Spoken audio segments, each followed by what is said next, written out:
আসসালামু আলাইকুম everyone, welcome back to my channel. আপনারা সবাই কেমন আছো? আজ আমি আপনাদের মাঝে নিয়ে আসলাম সাতকড়া দিয়ে পোলট্রি মুরগ রান্নার রেসিপি। রান্না করতে তো আমরা সবাই জানি, কিন্তু আজ আমি আমার মতো করে কিভাবে এই পোলট্রি মুরগ বেশি স্বাদে রান্না করা যায় তা আজ আমি আপনাদের মাঝে শেয়ার করব। আশা করি আপনাদের কাছেও ভালো লাগবে। তাহলে ভিডিওটি দেখে নাও। আর এই পোলট্রি মুরগ রান্না করার জন্য এখানে 2 কেজি আমি চিকেন নিয়েছি। আর এই চিকেনগুলোকে আমি ধুয়ে সাইজ মতো করে কেটে নিয়েছি। আর এ পর্যায়ে দিয়ে দেবো আমি হাফ টেবিল চামচ হলুদ গুঁড়ো আর দিয়ে দিলাম স্বাদ মতো লবণ। তারপরে চিকেনের সাথে সবগুলো ভালো করে মেখে নেব। তারপর চুলায় একটা প্যান বসিয়ে দিলাম আর দিয়ে দিচ্ছি ঘি। আর আপনাদের হাতের কাছে যদি ঘি না থাকে আপনারা স্কিপ করতে পারেন। সাতকড়া দিয়ে এই চিকেনটা রান্না করলে কিন্তু খেতে কিন্তু অনেক টেস্টি হয়। বেশ, আর দিয়ে দিলাম রেগুলার রান্নার সয়াবিন তেল। তারপর তেল গরম হয়ে আসলে এক এক করে আমি দিয়ে দিচ্ছি চিকেনগুলো যতটুকু জায়গা হয় তেলের মধ্যে। আর এক পাশে আমি একটু ফ্রাই করে নেব। আর চুলার আগুন লো আছে রেখে এই চিকেনগুলো ফ্রাই করব।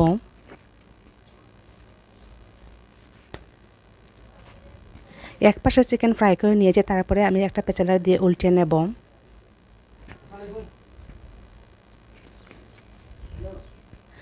ভিউয়ার্স, আর এই চিকেনগুলো আমি বেশি মচমচা করে ভাজবো না, এতে করে তরকারির টেস্টটা ভালো আসবে না।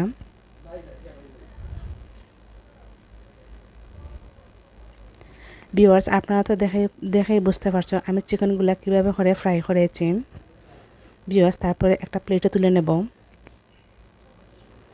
আর বাকি যে চিকেন রয়েছে সেটা আমি অফ ক্যামেরায় ভেজে নিয়েছি। তারপরে ওই তেলের মধ্যে আমি রান্না করে নেব। দিয়ে দিলাম 1 টেবিল চামচ রসুন বাটা। আর রসুন বাটা একটু নেড়ে চেড়ে একটু সময় নিয়ে একটু ভেজে নেব, এতে করে রসুনের যে কাঁচা গন্ধ আছে সেটা দূর হবে। এ পর্যায়ে দিয়ে দেবো আমি গরম মশলার গুঁড়া। এখানে দারচিনি, এলাচ আর গোলমরিচ হালকা ভেজে গুঁড়ো করে দিয়েছি, এতে করে মশলাও কম লাগে।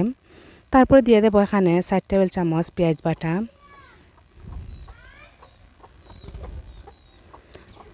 আর দিয়ে দেবো স্বাদ মতো লবণ। আর লবণ তো আমি আগে দিয়েছি, এ পর্যায়ে কম দিয়ে দিলাম।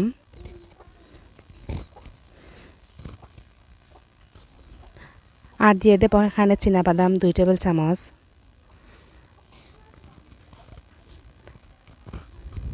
আপনারা এখানে কাঠবাদামও দিতে পারতাম। বিয়স, আর কাঠবাদাম কিন্তু আমাদের হাতের কাছে থাকে না। পেঁয়াজের সাথে আমি চীনাবাদামটা কষিয়ে নিয়েছি। তারপরে দিয়ে দিলাম এখানে হাফ টেবিল চামচ হলুদ গুঁড়ো, 1 টেবিল চামচ ধনিয়া গুঁড়ো আর 1 টেবিল চামচ মরিচ গুঁড়ো। তারপর দিয়ে দিচ্ছি এখানে হাফ টেবিল চামচ জিরার গুঁড়া। তারপর অল্প পানি দিয়ে মশলা কষিয়ে নেব।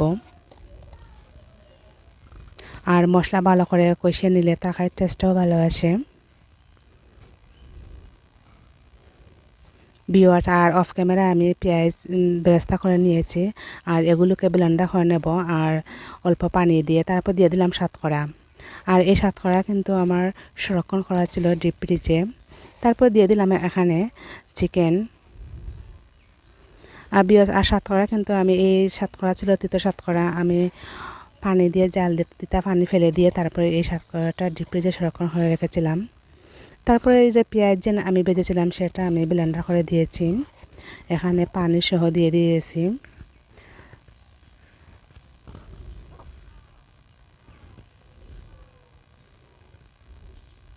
তারপর আমি ঢাকনা দিয়ে ঢেকে দেব।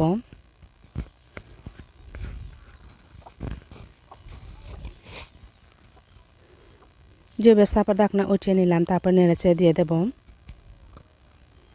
আর চুলার আগুন লো আছে রেখে এই চিকেনটা কষাচ্ছি। তারপর দিয়ে দিলাম ঝোলের পানি। আর এতটুকুই আমি ঝোল রাখবো।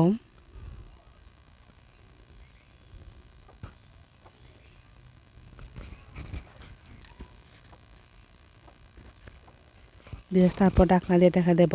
আর আরও 5-6 মিনিটের মতো রান্না করে নেব।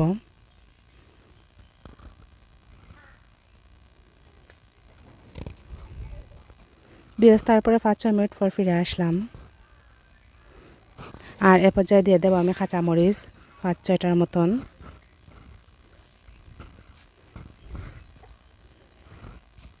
আর নামানোর আগে দিয়ে দেবো আমি এখানে চাট মশলা 1 টেবিল চামচ।